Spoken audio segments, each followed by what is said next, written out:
Hello, everyone. Thank you, Ashley. Let's give a hand for Ashley for putting this together. Mahalo, Ashley.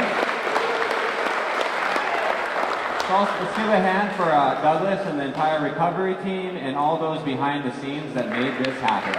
My mahalos all. Appreciate it very much. And thanks to all the directors for showing up. We really appreciate it. So I'll be facilitating the meeting today. We're going to hold questions until the end. The goal is going to be to get an update from all the various directors here, about 5 minutes apiece, gentlemen. At 4 minutes, I will let you know that you got a minute left to summarize. If 5 minutes gets you, I'm going to ask you to please stop. My thinking is that we probably won't need the whole 5 minutes, and we might have a little bit of net time left over. At the end, we'll have 30 minutes for Q&A. I'll go through and ask, raise your hand, ask you that you can ask a question. My hope at that time is we focus on questions, some venting, I'm sure, but here's a great opportunity. You have the directors in front of you to get into that dialogue and ask those really critical questions. Again, ask that everybody maintain a respectful, peaceful environment here. Let's do this all with aloha and respect, even though we may not agree on everything. That's part of our process, all about aloha. So thank you all in advance for that.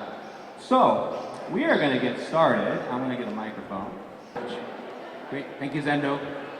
Really appreciate being able to be with everyone tonight. It's been a long time, but great to see a lot of familiar faces and also new friends. It's really my privilege to speak on behalf of our team who is overseeing the voluntary housing buyout program. Many of us in this room today have probably met them, have worked with them, and they are just pouring their heart and soul to try to provide this option for folks who are really looking forward to this option. When we kicked off the program in April of last year, we set up in 3 phases. The first one, prioritizing primary homes, and the second phase, which we kicked off a little bit later in the year, is for second homes, but folks with primary homes are also able to apply in any way along the process. Today, we have 289 active applications in the buyout program that represent primary homes. And in the second phase, we have 178 active applications that represent second homes. For those folks who are in the primary home situation, they started this process with us over nearly a year ago. We are at a point now where we have gotten offers out to 2/3 of folks. About 70 offers have come back in as accepted. And so we are working with those households to move towards scheduling escrow and getting to the closing table in the next month or so. For those folks who fell into the second home category, we just started intake with those households this past week. And so we have staff here. If you have questions, Amy and Ann and Julie are here. They're rock stars like the rest of our staff. I'm happy to answer questions as well. And we're gearing up to the next phase. And so when we first launched the program back in April, the third phase would start in May. Currently, and just last week, we kicked off a public comment period for some proposed changes to the program that really, I think, help us understand what the next steps are. And this public comment period is about informing this decision that's before us. While the program kicked off with a maximum grant award of $230,000 based on pre-disaster value, we are looking at reestablishing a new maximum grant award for undeveloped properties that would be eligible starting in phase 3. And so we took a similar approach as that we used to establish the $230,000, looking at the median value of pre-disaster vacant land before the eruption. And that new median value is $22,000. That's really the proposal that we're looking for input on. How do we reassess value for vacant land that was impacted by the eruption for those folks who want to pursue this buyout program? We know that the eruption in 2018 covered a lot of different aspects of our community. Value of land was really up and down across the area. And when we look at that value, it really represents the median, which is that middle value among the list of over 1,000 vacant properties that were impacted by the eruption. And many of those properties that fall into that middle space are from the communities of Lani Puna Gardens and the Lani Estates, right? So that's kind of where we are. But the decisions are not made yet. We started a 30-day public comment period last Monday. We're taking comments here on site. There's an online way to email us comments. We really want to hear from you. And we also encourage everyone to sign up. We're having a virtual public meeting about this process, the decisions before us, next Monday. So we hope to see many of you just next week at 3 o'clock. There's information in the booklet here how to sign up, and all these details that I described are also available on our website. And the last thing I'll say is that the other changes we are looking to make that are part of this proposal are also removing a program that was helping kind of tenants, so relocation services, and it explains why we're having to relook at it. It looks like we weren't able to provide the help that we wanted to. And we're trying to find other ways to help folks, tenants who might have been displaced. And we're also clarifying a number of procedures that really came to light as we started to work with families. Things like title changes that happened after the eruption, but may have happened within immediate family. You know, we did the diligence, we talked to the federal agency, Housing and Urban Development, and we were able to get to solutions there, to really real situations that are impacting all of our households. So I'm really excited more than anything else for the dialogue today, and I'm happy to talk story after the formal program too with folks, as well as with our staff. Thanks for the opportunity.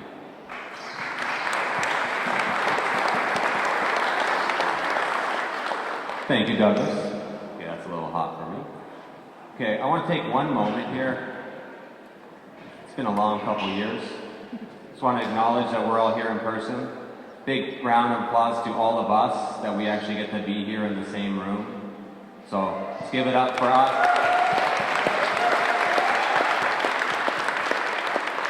It's really nice to be in the same room.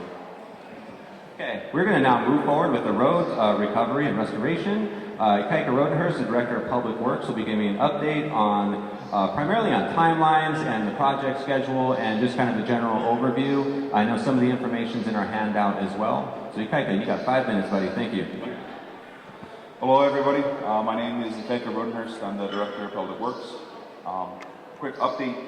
I know it's not to everyone's liking, but our roads are in the EA process right now. It's currently working with FEMA. We meet with them on a regular basis to ensure that we're responsive and that this process is done in an expeditious manner. We anticipate it being completed by January of 2023. Following that, we need to finalize any comments in that EA process into our design and get that the right-of-ways and right-of-entries confirmed. And following that, procure our construction projects. The current estimates have it broken into 4 different projects.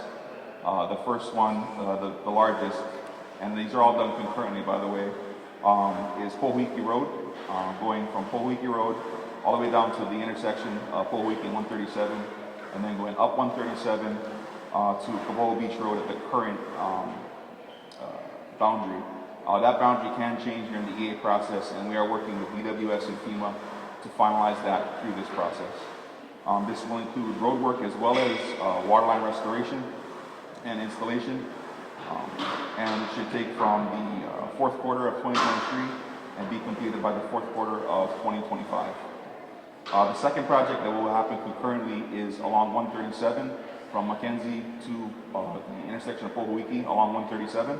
That should start again 4th quarter of 2023 and complete by the 2nd quarter of 2024.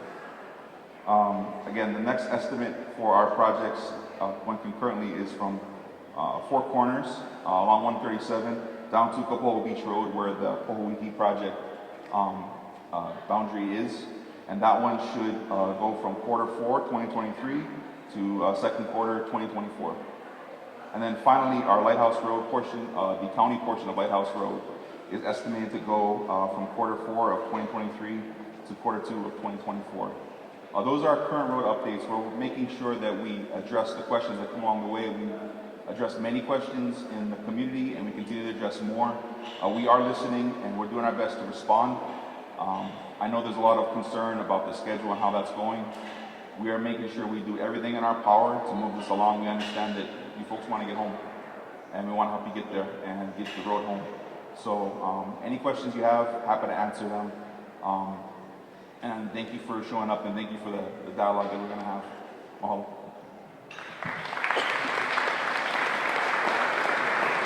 Thank you, Ikaika.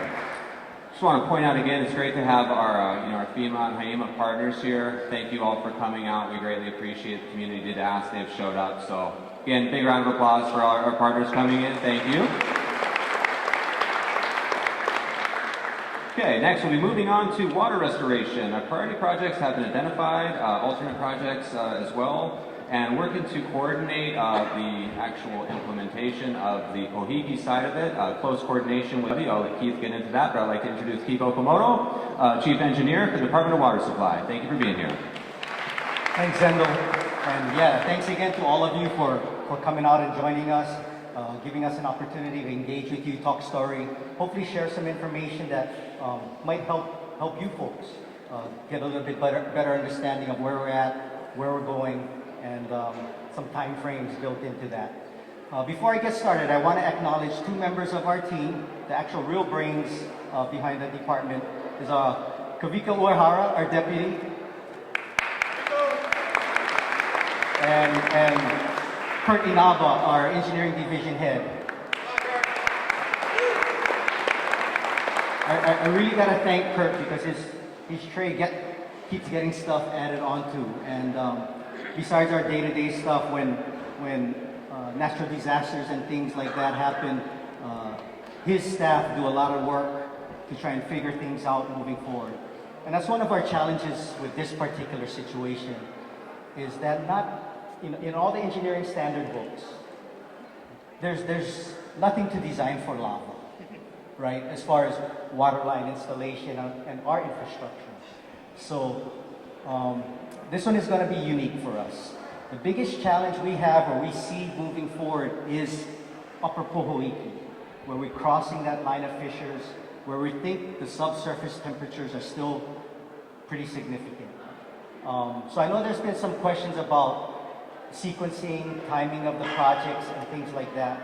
I want to thank Ikaika and his team for allowing us to coordinate our projects with them, because as you know, typically a water line goes within the roadway right of way.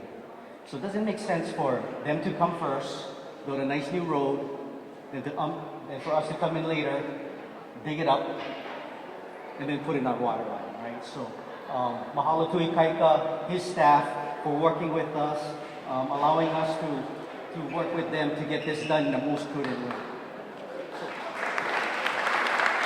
It's okay to clap for Ikaika. Yeah, he's used to that. Yeah, his staff is awesome. Lost my train of thought. Okay, so yeah, sequencing. So some people may wonder, why can't we do 137 concurrently with Pohoiki? The main reason is, if for whatever reason we cannot get that Upper Pohoiki water line installed because of those high temperatures, then the rest of it doesn't really make sense. It's not going to be able to happen because it'll be an empty water line serving nobody, right? A waste of our taxpayer federal dollars. And we all know we don't want to do that. We're working very hard to make sure that we can capture as much federal funds as we can, but they're going to keep an eye on us too. They're not going to let us spend money foolishly or in a way that doesn't make sense, right? Which is good for all of us. We need our federal funding partners to make sure we're doing it the right way. So basically that's the sequence, that's our top priority. The water line going down Pohoiki and then along 137 to Kapoho Kai Drive is our top priority. Other than that, we have, alongside of that, we have 7 additional projects that we'd like to do. And a lot of our decisions were made based on the information that resulted from the buyout and information that we were able to obtain thanks to Douglas and his hardworking staff as to where some of the folks that relocated moved to. What we were committed to do is keeping the funds in the greater Puna region. What we saw was this was an opportunity to maybe push the reset button. Instead of reinvesting everything back into the inundated area, which was a tough decision because we knew there's a bunch of people that want to go back. They're determined to go back. But at the same time, we had to take a look at the information provided to us and try to make the best decisions moving forward. What we try to do is make sure that we provide opportunities for housing and economic development for the greater region, which is why we came up with our alternative projects. It's not graphically shown in here, it's shown descriptively, but if you Need more information? We do have a couple maps. Kurt has brought a couple maps. It's also available on the recovery website. But feel free to come and talk story with us to see where we're thinking of doing things. And the whole point was also to try and be resilient, right? This region knows and has had its share of natural disasters. So what can we do to minimize impacts or bounce back quicker are some of the factors that fed into our decisions for our alternate projects. So with that, I'll turn it back to Zendo. Thank you, Key. Appreciate the update. Really appreciate the collaboration between DPW and DWS on, really, I get to see it, them overlapping, working together, ensuring one project, even though multiple scopes, and that's so critical to move this forward. All right, next we will get an update from our Director of Parks and Rec, Maurice Messina. Just hand the floor right over there to talk to you about what we're doing at Pohoiki and what your plans are. Thank you very much. Thanks, Indo. Hello, everybody. Nice to see everyone. A lot of familiar faces. Thanks.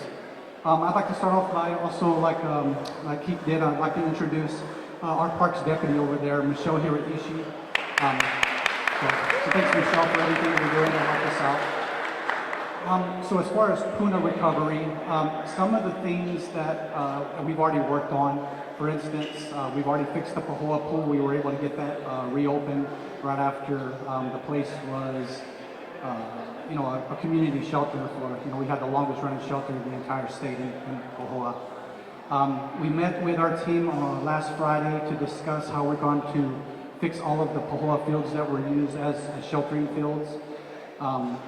And it's a big planning process for that because we don't want to have to shut down every single field out there. At one time, there could be 5,000 people at that park, and we want to make sure that we're moving around the fields. The high school, the middle school, the elementary school, and a lot of private teams and youth teams use the fields as well. So we're working on that. There's been a lot of questions about the gym and the gym floor that was kind of messed up a little bit during the shelter. We're going to redo the floor, but we're going to redo it to a flooring that's more like the one at Pana Eva Gym. It's going to be more akin to sports like pickleball, soccer, and things like that. So we're going to be able to bring a lot more recreational activities indoors. We got a little work to do on the playground and the fencing as well. We also lost completely inundated Ahalanui and partial inundation of Isaac Holly Beach Park. So we've been working with the community to decide how we can bring back components to the beach park. With the recovery team, we were able to do 5 different community outreach projects. We also met down at Isaac Holly Beach Park a few times with community members. We did that as early as last Thursday or Friday as well. Trying to get the input about what do we want to see or what does the community want to see come back to the park. Is it more of a gathering place? Do we want to see playground equipment come back? Do we want to see a mixed match of small pavilions and larger pavilions, all connected with ADA walkways and also some ADA parking down by the bathrooms? We're also trying to figure out if we can get, once water supply and DPW can get water back to the park, can we extend those water lines further into the park? We believe we can do that. It shouldn't be that much of an issue. We may be able to even do that in-house with our own budget. So those are the things, some of the things that we're looking at. Once we get to that point about what we're thinking about doing at the park, we're going to be, when we go through the EA process, there's going to be more opportunity for community feedback. And we're also going to be looking at a primary stakeholder who's going to help guide the community voice in the decisions that are being made. So really appreciate everything. I'll also be available after this, after the question and answer session as well. If anybody just wants to come up and talk story with Michelle and I, please do. Thank you. Thank you, Mo. We've had some challenging decisions. I want to say I get to see Mo just relentlessly working and driving all over the place, working. We really appreciate all that effort.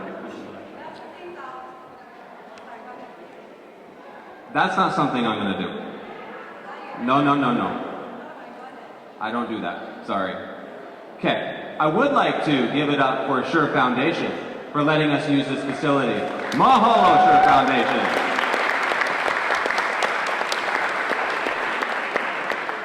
Alrighty, we'll move on to Revitalize Pohoiki update. Update will be given by Douglas Lay and Councilmember Kirkowitz. I will turn the floor over to both of you. Mahalo. Thank you, Zendo.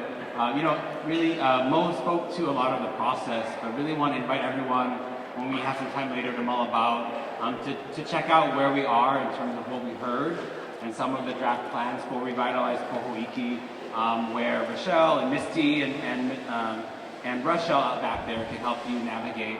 Really, this has been several months process, going very deep in terms of looking at Pohoiki as a broader area, as well as the opportunity for reinvestment at Isaac Kepo'okalani Hale Beach Park. Cohn, thank you for inviting us. Thank you for sharing all of your mana'o, which we have used to really ground this process. I hope that it's one very small step to build trust, but that it is a start of a long-term relationship to build out the vision of Ohana, to really make it a place for community gatherings. So I just want to mahalo and recognize you for all of your contributions and for your continued work with the county. Thank you. We have John Pitahara here from the consulting group. He's been on this project for a long time. He's been diligent in his efforts.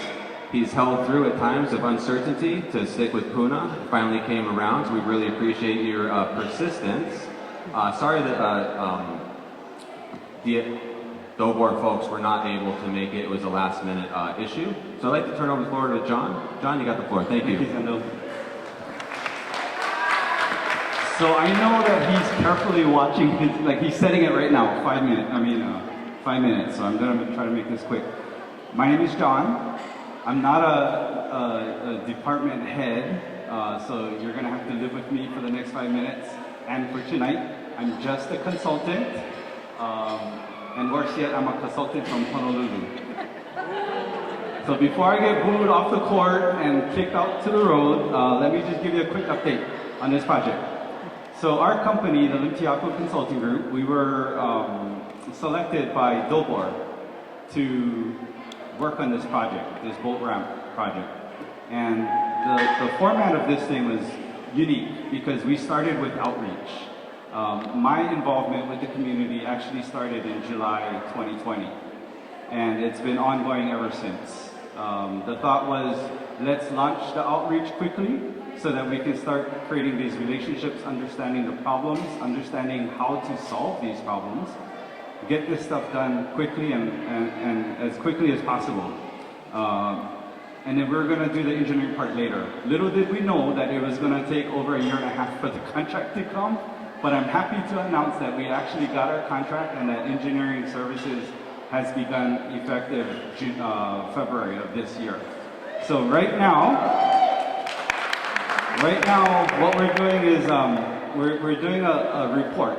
We call it a pre-design report, looking at alternatives, kind of building on learning from what happened, working with people like Leila and Ku'ule and the community Lawai'a. We understood that there were a preliminary report that was done that considered alternative sites other than Pohoiki, and that wasn't too well received. So learning from the community, what we're doing now is we're focusing strictly in Pohoiki area. Specifically, we're looking at restoring the existing boat ramp, because the boat ramp itself is in good shape. It's just that it's blocked. So we're going to be looking at a dredge maintenance project primarily, and we're going to be doing engineering analysis to that effect. So that report is ongoing. Sometime when we're close to being POW with that report, we're going to launch an EA. And with that comes another opportunity for public engagement. We're going to go back out to the community, share the recommendation, gather feedback, make sure that it makes sense to the community. Once that's POW, the EA is POW, that'll probably be January 2023 next year. We're going to launch design. And design is going to go quickly, we hope, as quickly as being POW June 2023. So if all goes well, we might be ready to start construction mid-year next year. The caveat though is funding. We don't know when the funding is going to be available for this project, and that I'm trying to get clarification from the state right now. Funding-wise, it's also going to be funded by HIEMA. So the state is dropping, I think, $1.5 million, and we're hoping to get $3 million from FEMA. So that brings the total construction budget up to around $4.5 million. That's the hope. And that's things that we're trying to clarify as we move forward. So with that, I'll be Paul right now, but I'll hang out here later this evening to entertain any other questions. Thank you. Thank you, John. Give it up for John. Got one thing to say to take home for the message. Safe swimming area. Thanks, Sean. We appreciate it in advance. Okay, actually, I'd like to acknowledge Talmadge Magno, our Civil Defense Administrator. Would you like to give an update on anything? See what happens when you sit up front? We got you. Yeah, good evening, everybody. It's been a while since I've been out here. I recognize a lot of faces, a lot of new ones. But civil defense has been really consumed by coronavirus. The scales are kind of tilting. Things have mellowed out, but we'll continue to monitor coronavirus because it's still in our community. But throughout this whole event, we've maintained contact with HVO, still monitoring volcanoes, and all other hazards that we have on this island. So we're there for you guys. Thanks. Thank you, Tommy. Appreciate it. We kind of hope not to see you for a while. Thank you for being here when we need you. All right. Next, we're going to do an update on our wastewater projects. Here we got a programmatic EIS, as well as a Pahoa wastewater study. So I'm going to turn the floor over to Ramsey Mansour, the Director of Environmental Management. Ramsey, if you could give us a 5-minute or less update on projects for Puna, we really appreciate it. Sure will. Aloha, everybody, and thank you. I first want to thank Ashley for that invite. She's doing a great job for you guys. She calls me all the time and makes sure that we get you all the services you need. So thank you, Ashley. Great job. So we were able to secure a grant fund through EDA for $2.2 million to do programmatic environmental impact statement. This is kind of to look at the environmental impact and the feasibility of getting you guys a wastewater treatment plan. Because as you know, you guys, it's not going to be individual. Act 125 for the cesspool, as you know, we have 55,000 cesspools within the entire island. Probably half of you or more may be on cesspools, and eventually by 2050 you need to convert. So some of the study is going to look at the big picture, to look at a treatment plant facility and the feasibility of it. In addition to that, we also going to look at the facility plan, which is a master plan. It kind of tells you how the collection system is going to go through, the treatment plan, the type of treatment plan that's going to be placed for the Puna district. So we just signed a contract with the consultant here with us today, Econ, and also my deputy chief for the wastewater, also here, Eric Takamura. So that's for the Puna district. For Pahoa area, we have also legislatively, we were able to secure $500,000 with a match of $100,000, a total of $600,000 to do also a feasibility plan for that area. So please remember, this is feasibility study to kind of tell us the options, because we have to look at all options for the bigger picture of the district. So eventually, if the waste treatment plan pan out to be the solution, that definitely could assist all the people that own cesspools to eventually connect to that treatment. But definitely the road's still ahead of us. We're on the preliminary stages. So the consultant was signed, the contract was signed just recently. So we got 18 months to complete the project. So we'll keep you guys posted. Thank you so much. Thank you, Ramsey. Not quite yet, my man. We'll get right to you. Okay, our next update was going to be from our mass transit administrator, John Ondo. Apparently the bus is running late, so he's not able to make it right now. It's a bad transit joke. If you do look at page 8 of your the program, there is an update on what mass transit's been doing. There's some new routes in there. He's been making a lot of strides for mass transit, which is very exciting, especially as we continue to work on the effects of global warming, etc. MTA is going to continue to play a critical element. We are working collaboratively on the Pohoa bus hub that is in motion, as well as a library in that area. So effort and work is going on, and I feel like we're making some really good progress. So sorry that John couldn't make it today, but that's a general update. Any specific questions, feel free to email him. I'm sure he'll appreciate me for that. So thank you. All right, now moving on. We are going to get a update from Stephen Zanizer. Okay, sorry about that. He is the Deputy Center Director for United States Geological Survey. He will be doing an update on the groundwater sampling project from 2015 and 20, and continue to refine the scope for another one that that we're working with Ashley in her office on doing a continued project on that. So, Stephen, you have the floor. Thank you for being here. Great. Thank you very much. I appreciate it. And not the only one from Honolulu.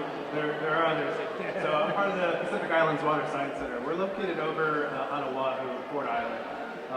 We're a division of the USGS that is really focused on water science. We have dedicated scientists and technicians that are really, their whole goal and mission is to understand what's going on within the community, what's going on with your water, and then provide those results out to the community and to the decision makers so that real action can be made. Because we understand that when it comes to Hawaii, when it comes to living out here, water truly is life. I mean, we can't just go to another state, we can't just go someplace else to find our water. We have to take care of the resources that we have here. So that is our primary focus. So when we start to look at what we're planning on doing here, as discussions with Ashley have gone over the last little bit, we're looking to reinvest into what's already been done in 2015 and 2020. If you're unaware, there were 2 studies that were done on groundwater in this area over that period of time. They were really looking at a whole suite of different geochemical analyses to try to understand what's naturally occurring within the water, what could be potentially land operations related, how do we start to untangle all this stuff. And while there are no abnormalities that were shown within those particular studies, one of the key findings in that study was the understanding that we need to gather more information. We need to come out here, we need to understand a little bit more of what's going on. And then 2018 showed up, and that created a whole nother challenge out here. And the follow-up study occurred in 2020 to kind of understand what was happening from there. One of the biggest challenges that we run into with this is, in 2015, it was a fairly comprehensive study that went throughout the community and throughout the region here. Unfortunately, not all of those locations, those sample locations, are still accessible. So what we are proposing to do is to come back out, sample some of those accessible locations, some of the water supply wells that were sampled in 2020, as well as some monitoring points that are available to us as well. Do some of the geochemical analysis on that. Start to understand exactly what is in the water now, if anything is changing. And we're going to do this over 2 rounds. Our goal here is to come out in the summer, as well as in the winter, to capture kind of the wet months and the dry month side of life to see if there's any changes. Take those results, put them into a publicly available web portal where you can see that data, you can see those reports as they come out, and then you can access them. One of the big things that we're focused on as a Water Science Center is being open and transparent. We want to make sure that the science that we're doing within your community is available to everybody within the community, and they have access to it. So as we proceed forward here over the next year, the goal is to recreate as much of those previous studies as that we can, so we have a longer historical record to go back and compare the water results to. And then we'll continue to move forward with that sampling plan as long as time and need persists in getting some of that data out there. So we really look forward to it. This is my first introduction to the community, so I really appreciate everybody coming out. The in-person aspect, this is fantastic. It's the first time for me seeing people outside of a little box, who are so stuck in that box for so long. So this is really exciting. But we look forward to continuing to work with you. We look forward to continuing to do outreach. I'm available here tonight I'll also be available for any sort of outreach that occurs afterwards. So if you want to come talk story, please come find me. We can talk a little bit more about those previous studies, and we can talk a little bit about where we're planning to sample on this next go around. So with that, thank you. Thank you, Stephen. Appreciate it. All right. So, Mayor Roth was invited to Palau. Otherwise, he would be here. So I just wanted to, send his appreciation for your continued resilience, tenacity. He's fully supporting all of us and all of our efforts to move this forward.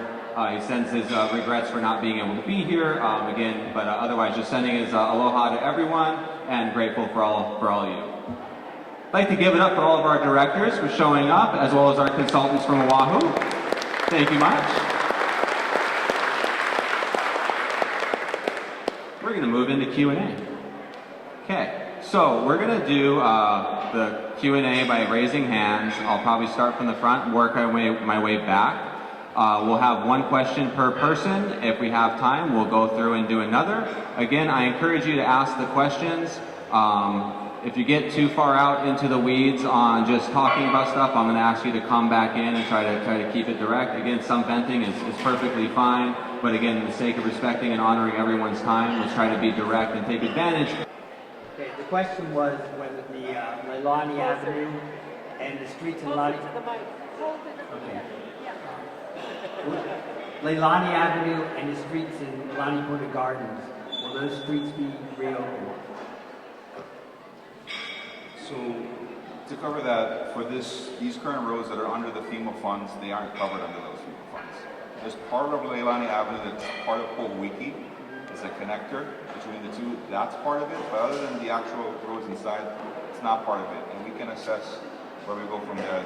The purpose of this fund is to make sure we use it to the fullest extent for the entire community, the Pohoiki area, and after that we can assess those other roads at that time. So I'm happy to follow up with you after about that. Thank you very much. Okay, I find it's going to be a little tricky to probably navigate this microphone around.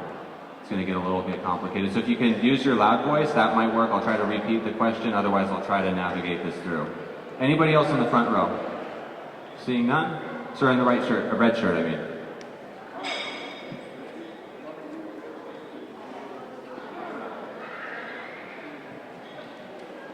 Hello, I want to thank you all for being here today. One question I have is I was looking at the time frame for the road construction.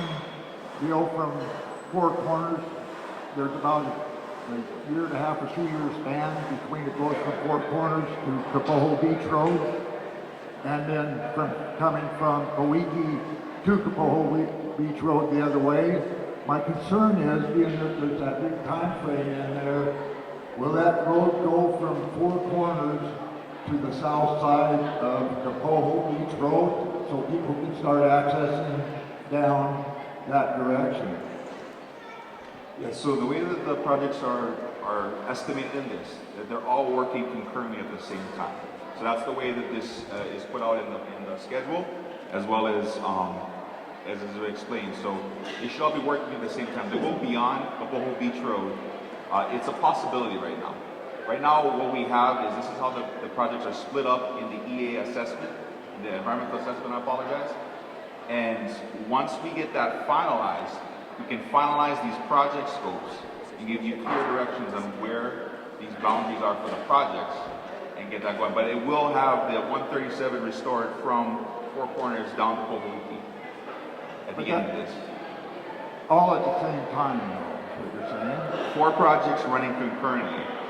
One is Pohoiki from the top portion where it forks off of 132 down to 137 intersection by Pohoiki Beach Park. From Four Corners down 137, and then from Mackenzie up 137 to Pohoiki. Those are the areas. Does that make sense? Oh, yeah, but that doesn't answer my question. My question is, there's a time frame difference from Four Corners to Kapoho Beach Road, and Mackenzie coming up from Pohoiki to Kapoho Beach Road. There's a year and a half or 2 years different period of time there for the completion. My question is, When you come from Four Corners, will you go to the south side of Kapoho Beach Road so people can access that in case they don't tie in at the same time? So there'll be separate projects. We'll have to work them out with the two No, projects. what I wanted to know, if we're gonna be able to access Kapoho Beach Road for the majority of the farm lots and stuff, and goes down to Kapoho Beach Lot, so people can access and get started on those properties there. Before, from these dates we have here, there are two different dates for when they're gonna hit it, Kapoho Beach Road. My concern is from Four Corners to the south side of Kapoho Road, so we can get about a year and a half earlier start at developing inside the subdivision. At this time, it's an estimate, and based off of that, it's a possibility. I cannot guarantee that it will happen. I can guarantee that's something we are assessing as we go through this. Once the EA is completed, we can make more specific I'm just plans. talking about a 100-foot span across the road to Kapoho Beach lots. I'm just talking that distance to be on the right side of the road so we could access it from Four Corners. I don't know. We are working with these projects to make sure that we can get you access as soon as possible. I cannot guarantee that you will have that access at the same exact time. I don't want it at the same time necessarily. I want it a year and a half earlier what it says from Four Corners to Kapoho Beach Road. We have to go, if you're just going to it and not across where it is at that intersection, we have no access to getting into the Kapoho farm lots or Kapoho beach lot. So the far side from No, he's just trying to say, is it going to go to the edge of the intersection, or will it go up, 50 feet to the south side of where Kapoho Beach Road goes down? It will go to the edge of the county right away where it meets the private subdivision. Well, no, I'm... So let me try this a little bit. So the EA time frame, the construction time frame, those are pretty much all the same, right? What we're looking at doing is segmenting the project to 137. As far as, but from an EA perspective, those are the same. It's all one project. So the EA won't get any faster. The going out to design and build, not much. Those are on the same time frame.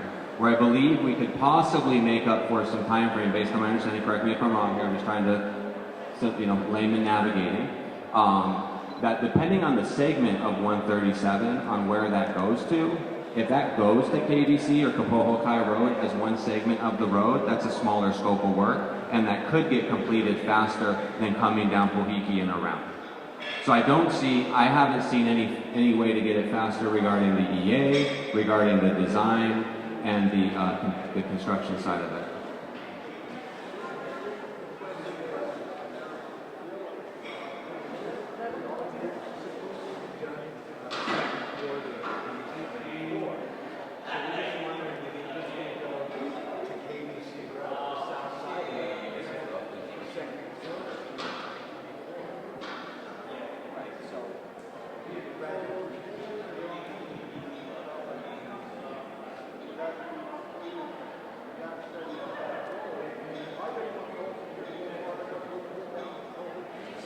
Yes. The short answer to that question is it is going to go down to there so you guys can get back on it. Again, I don't see any faster on the EA. I don't see any faster. If you look at two different project scopes, right? You got Pohoiki Road all the way down coming back to 137. That's a very large project scope. If you look at Four Corners to 137, it's a shorter road. So logic would have it, if they do two separate projects, bid them both out at the same time, shorter project would get done faster. And you're not waiting the entire time. So I believe that's again. But it also gives us the flexibility where we can work with the second project contractor that's Pohoiki going up, so that while they're doing that work, they phase out part of it to get a temporary access from where that other project ends. I know it's very complicated, it's a lot of moving parts. Yep, but so that was the best, again, I hope we that's... can talk after and yeah, maybe more detail with him after. Okay, thank you, Kaika. Thank you, gentlemen. Okay. Get right to you, ma'am. Anybody else? You know what we're going to do? Because now the microphone is going to hear, I'm going to ask whoever would like to speak, we'll come out over here. I'll hand the mic to you right here. You can ask the question, and we'll just go down the row. Cool? Cool. Thank you. Hello, Maurice.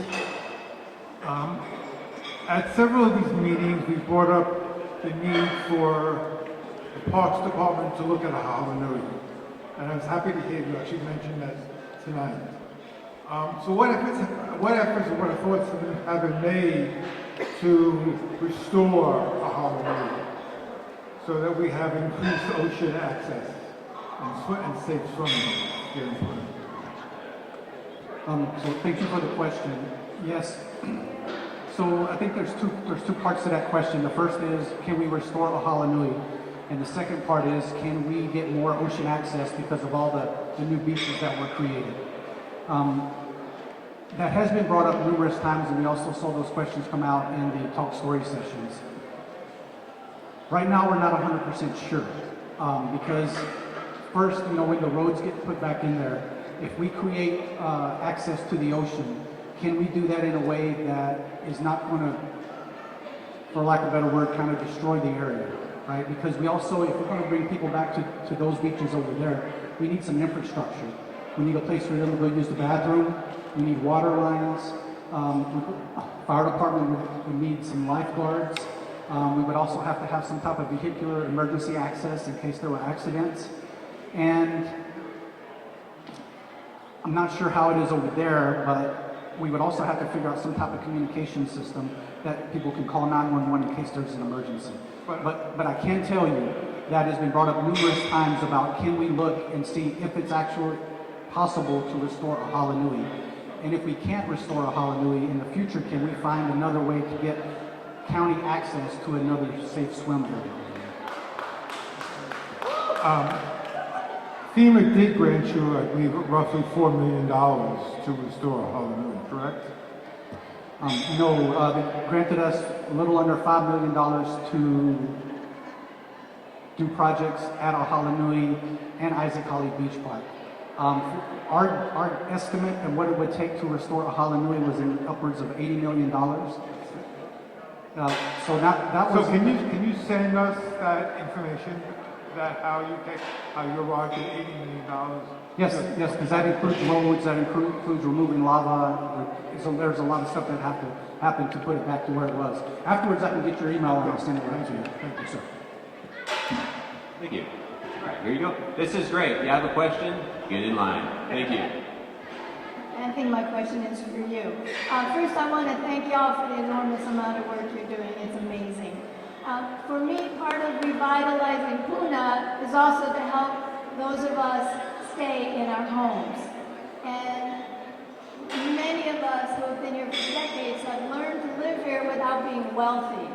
So my question, I suppose, with the open building permits that are closing June 1st, I think is what it is, and people will have to get new building permits, which cost more money, and those of us who've been trying for years to comply, and we just don't have the money, I'm wondering how the building department can help those of us live in our homes, how the building department can, since the sustainability bill did not pass, how the county could help that along within our county.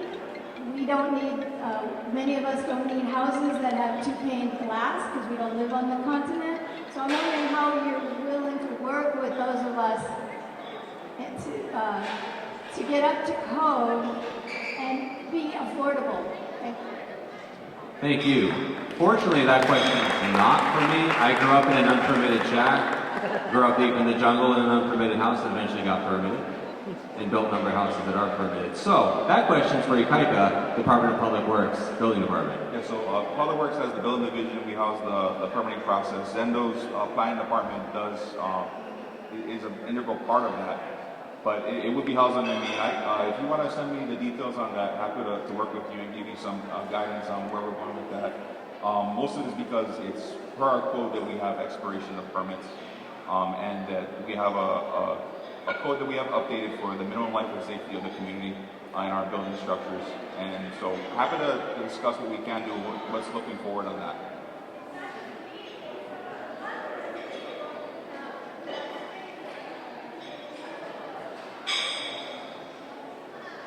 And from the questions, there's a couple things to get into there. Some of them are expiring permits, and some of them are maybe structures that need to get up to code. Happy to work with you on that. If you can send me some of the details, and we can discuss that for sure.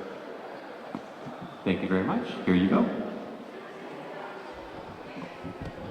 Aloha and mahalo, all you folks, mahalo community. My question is both to Mr. Okamoto and Mr. Zanzi. Has there ever been a water study about the capacity of people that can live on an island? And what is our, I don't know how to put this question, what is our water availability? Thank you. With all these people moving in, I'm getting worried. Maui and Oahu are in a drought and restricted water supply. Down here, people are moving in because it's cheap land and they're not even from here. What is the water capacity for our island?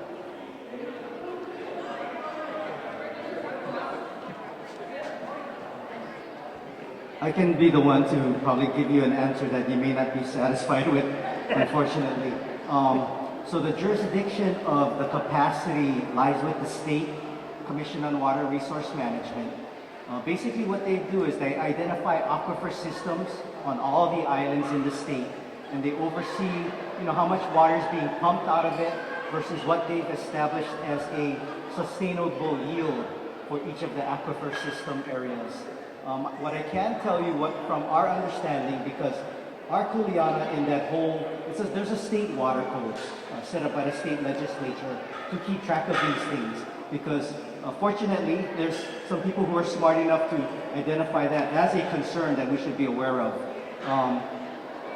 Is that the portion of the study that we've done in evaluating land use, forecasted land use on the eastern side of the island, is that we have actually hundreds of millions of gallons flowing out into the ocean on a daily basis.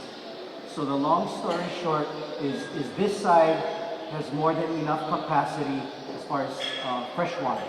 I understand your concern and things like that, but as far as the resource of fresh water, it still looks okay on this side.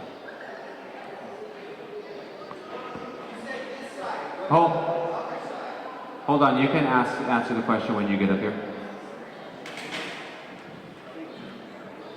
Excuse me, that's another water question. And thank you all so much for being here. And I'll try not to be frustrated. The water line, you're stopping it at Pohoiki if you're able to do the preliminary stuff. What about the people that are between Pohoiki and Four Corners, who have water meters that, they were very expensive at one point? No, that's a great question. And again, it was tough decisions to make. A lot of it was based on the buyout program. One of the concerns we actually have, which is a real situation, is if there's not enough water flowing through the pipe, you have a water quality issue. Water gets stagnant in the pipes and things like that. What we've tried to do is, as part of the planning process, it's still up for consideration. We've included a water line going further down towards Kapoho Beach Drive as part of the planning process. If you go a little further past Kapoho Beach Road, you get to my water meters, which is toward Four Corners. So I'm at the end of the line, so everybody else would be taken care of, which would be great. What about the idea of running an 8-inch line down Kapoho Road and coming around the other way, where it's not so hot? Yeah, so that's another consideration. But then that would require us to put additional lines from where our pipe originally came down Pohoiki Road, right? Came cross country. It didn't actually come down to the 137 intersection, and then it went down 137 towards your property. It's just that to have that amount of infrastructure installed along, I think 132 is what you're talking? Just suggest that's the only other alternative from the Y at Pohoiki Road. Yeah, again, you know, that's something we considered, even while the lava was flowing, we were considering putting a temporary line down there. It's just, we're trying to do what's most prudent for the greater area. We understand everybody's individual needs may say otherwise, but we're just trying to do what we think can help the community the best overall. But for your particular situation, maybe we can, on the side, we can talk story. Yeah? Thank you. All right, here you go. Hi, aloha. My name is Tisha Montoya. I moved to Pohoiki area. Malama Key Homesteads is our neighborhood. 2001, my place was taking 75% in lava in 2018. My land partner's here, Dre, and her place, she owns 50% of our property. Her place got zero lava. She still has a house to return to. I have 5 sets of neighbors, beautiful homes. We've been lava refugees for almost 4 years next month. We're finding out that our upper Pohoiki Road, they want to, I'm finding out they want to wait to open Pohoiki Road another 3 years based upon trying to get us water lines to Pohoiki. I would like to request that they can just separate us out. The people that are waiting on Upper Pohoiki Road is only a mile long. We don't need water. We have water catchment tanks. My water catchment tank did not go into lava, and so that is my first question about that. If we can just separate us so we don't have to wait 3 years for the water lines to go all the way around. Yeah, I'll get to it. So in working with FEMA, they take the entire system as one project for EA. It includes Pohoiki, it includes 137. They're not able to separate those out this time. We can have that discussion after with them. We can talk about it, but at this time, it's not able to be separated out. So I'm sorry, I can't give you good news on that one. I don't think it's very long, but I gotta stick to what I said. Gentlemen. Hello, this is for the park director. I have a 9-year-old girl, and I go to that park a lot with the gymnasium, and there's nowhere to sit as a parent. There's no shade. It rains, and when it's not raining, it's sunny. And you really briefly mentioned about like the playgrounds and all that kind of stuff. What are your plans for that playground to make it better for kids and parents? Anything. There's nowhere to sit. Well, there are places to sit. You know, maybe just not right there next to the playground. But we can go back and we can look at that. Maybe we can create a shade area over there. But our restoration work at the park is, for the playground itself, is just to replace the footing. That's the only restoration work we're looking to do at the playground. But we can go back and talk to our guys about that and see if there's a way we can do that. Because one of the other things that we did not notice or realize at the time was all the scoreboards in the fields got just eaten up with acid rain. So that's something that we're adding on to the project itself, is because we can't open up the fields without having scoreboards and everything going. So I'll bring that back to our park planner and our park project coordinators and see if there's something we can do about that. Thank you. Thank you. If anybody else, we're about to get done with the first round of questions. So if anybody else wants a question, I encourage you to get in line. Otherwise, we'll start with the second round of questions. Ma'am, here you go. Aloha, this is a parks question. I was wondering if you thought about the use of movable infrastructure, playground equipment, like on flatbed trailers or something, so if lava's coming, you can run and get it and bring it to safety.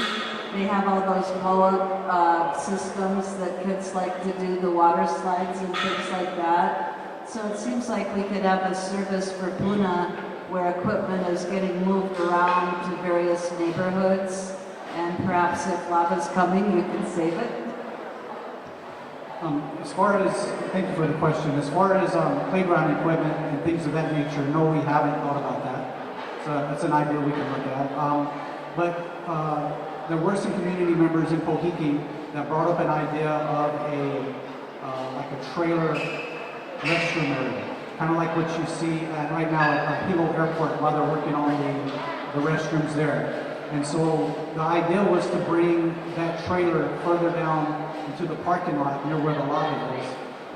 Because right now it's kind of a trek to get up to use the restroom. So that idea has been brought up, but we got to look into it, see what utilities it requires. Because right now at Isaac Holly Beach Park, we don't have incoming power. We run everything off of a generator at this time. We were lucky enough to seal our water lines or close our water lines off, potable water lines, but we don't have the restroom area down at the bottom. But I encourage you when we go through our EA process to put that input in there and just see if that's something that the designers can look at. Thank you. Thank you very much. Here you go, sir. Hello, my name is Jim Lee. I lived in HPP for the past 17 years, and I love it. And there was a couple of concerns that I have in terms of public safety, the roads. One is the beach road and also Ray Road. It's not a complete, not a complete road that goes all the way through. There's some obstacles and the road's kind of tight. I'm just wondering if those two roads can be improved in case of fire. There's too many places to go, it's up. And to cross through, like, for example, Makuu to Ray Roads to Hawaiian beaches. And we're talking about probably 20,000 people in HPP. So I think that road should be improved for public safety, those two roads. And other than that, I think HPP is a wonderful place to live. Okay, thank you. Thank you. Pekka? All right. I guess we're talking about railroad first, talking about the portion between Makupa and Hawaiian beaches, correct? So that one is regularly graded. There is accessibility. We have barricades up right now, but they are readily moved in the case of an emergency or something like that. We have our staff on standby, ready to go for those, and they are aware of when they have to go and move those. For Beach Road, we are assessing what we can do, and just so I'm clear too, that's talking about the section from down Kahakai, coming up, heading towards HCP, correct? So I understand that there's a lot of potholes here and craters in that road, and we're assessing what we can do and we can do to that one, and see what's best for the community over there. So we're working on that right now.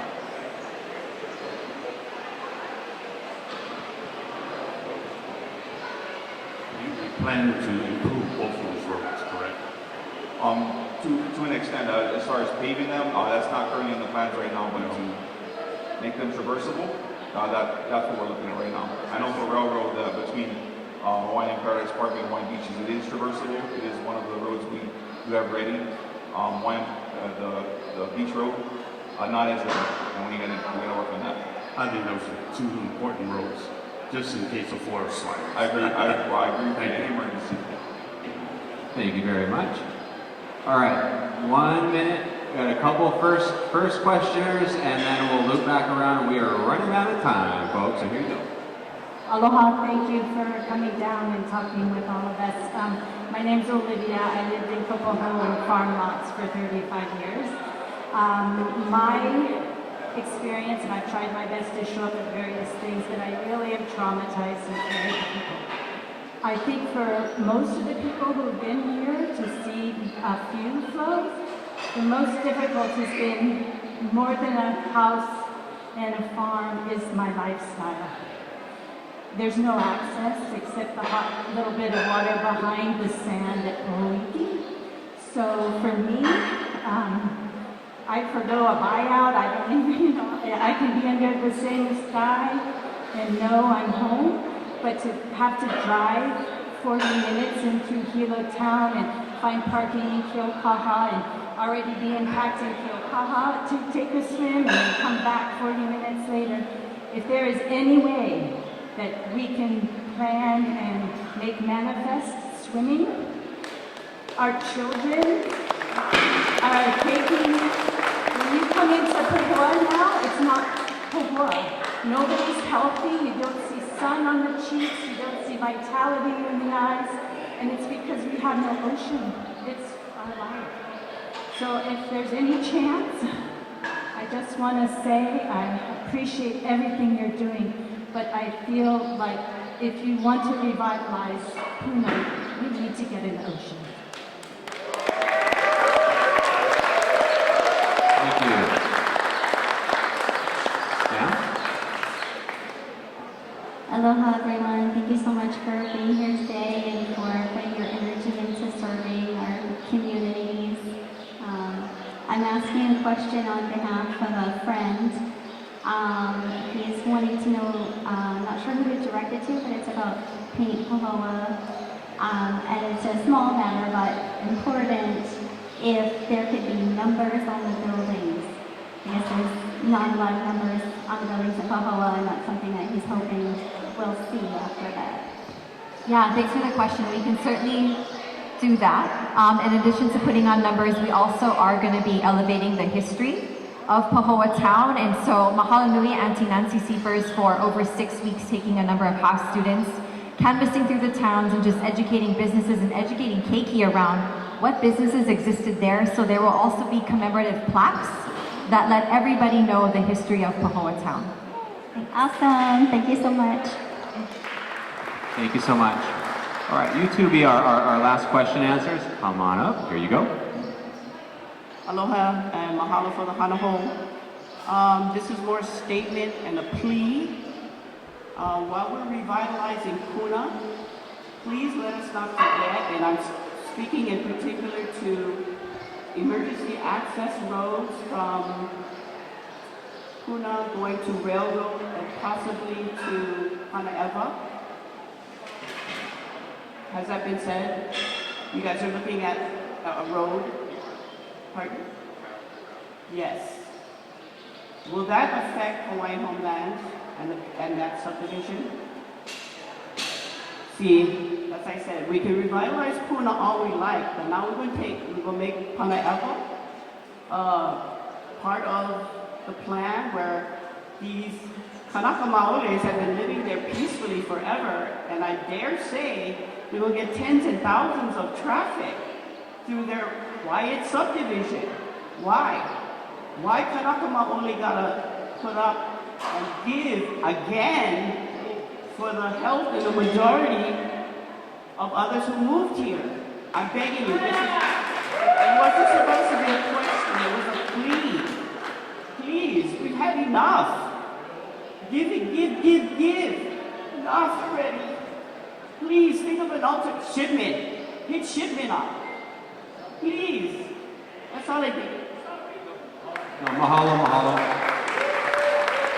Just for your awareness, if anything were to happen there, it's going to go through a very public process. You guys are going to share. There's no firm plan, so just wanted to throw that out there. It's been talked about plenty, but if anything happens, it's going to go through a very tedious public outreach process, vetting process, etc. So thank you for sharing. Ma'am, final question.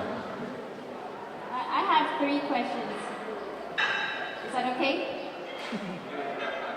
Okay, great. So, I have received a grant to rebuild my farm. I have plans in the permit department. I cannot do anything until we have Pohoiki Road open. There is an expiration date on the grants. Also, my neighbors, many of us have received these farm grants from the county, which we appreciate very much. However, we can't do anything without being able to bring in the bulldozers down the road or the fencing or anything. We still have no access. So my concern is that we can't wait another 3 years. That would be 7 years total to go home when our grants are expiring this year. We need our road, it's just 1 mile of Pohoiki Road, the one that's cutting us off. The rest of Pohoiki Road is there. And is there any way we can open it so we don't lose our grants that were supposed to help us, recover? So that's a question we could bring up to FEMA, and that's something, right now we're restricted by FEMA, we cannot separate that from the EA. But this is a very good question, very good example of some things that might not have been considered in this process. So I appreciate that, we'll bring that up for sure. Okay, and next is the power plant, geothermal, did not have to do an environmental assessment plan. They opened right away. They're making us wait year after year after year. And why is that? they should have had to do an environmental assessment plan too. Or the geothermal plant, that is. They have a much different scope, so they didn't trigger an EA. There's a project that triggers an EA or an EIS, such as these road projects. That could be, they are going about to start an EIS process on the overall thing. So that's the reason. There was no trigger at that time. And there's concern. My neighbors are telling me that they're taking away funding from our Pohoiki Road and the road opening, the other roads, that we're losing our funding, and they're taking the funds and putting them into other Revitalize Puna projects. Is that true? What I hear is that the money that was allocated to open our roads, like Pohoiki roads and some of the other roads, that we're losing the funding, and the funding is going, not all of it, but a lot of the funding is by being diverted into other projects. We really want our roads to be open. We'd like to ask for our money to stay on the roads, to be reopened, not forget about us. This funding has not been reallocated anywhere else. This is for Pohoiki, for 137. Oh, it's staying. Yes, yes. Okay, my final question is the buyout program. My 5 acres, me and Maduri's land, 5 acres, when we bought it in 2001, it was valued at $22,000. Since then, the land prices went up a lot. If they want us to do a buyout, they're only offering us $22,000. That would be $11,000 for her and $11,000 for me. Can they do anything to assess what our property value was during the time of 2018 or current and reevaluate how much they want to give us? Because it's not enticing, considering we had built a whole holistic retreat center with multiple beautiful dwellings on it and every kind of fruit tree you can think of. So it was valued at more like $500,000, and they're only offering us $22,000, which doesn't seem appropriate. Sure, and Tisha, thank you. I've had the chance to actually visit your property, so I have a context for sure. There's a couple pieces to that. The bio program, the value that we look at for folks who are interested in pursuing the program is 2017 pre-disaster value. A question we get a lot is whether that value, that number can be reassessed or increased. The way that real property tax works relative to the revenue from that tax and our county budget process, those values are adopted by ordinance when the budget gets adopted. And so we cannot go back and update that number per se. But what we're really looking at now, and this is what is kind of the proposal that we are asking for public comment on, is while we do look at 2017 value for understanding the value of property, there is a maximum cap that we are looking at pursuing, right? And so that is one that we've applied across the program. We're just taking a very specific look at what that maximum would be for those properties that were undeveloped prior to the eruption. And so there's a structure in a proposal, but that's really where we're looking for comment to see what this really could look like. If folks want to pursue the buyout program for undeveloped property, but for property that had a home on it or other improvements prior to the eruption, then it is considered more primary home or second home, and would be subject to the current maximum, which is $230,000. Applause to all of our directors for showing up, as well as our Wahoo consultants. Thank you all very much. I want a huge mahalos to Douglas Lane, the recovery team, and the RCAs, and all the hard work doing in their community and to put this together.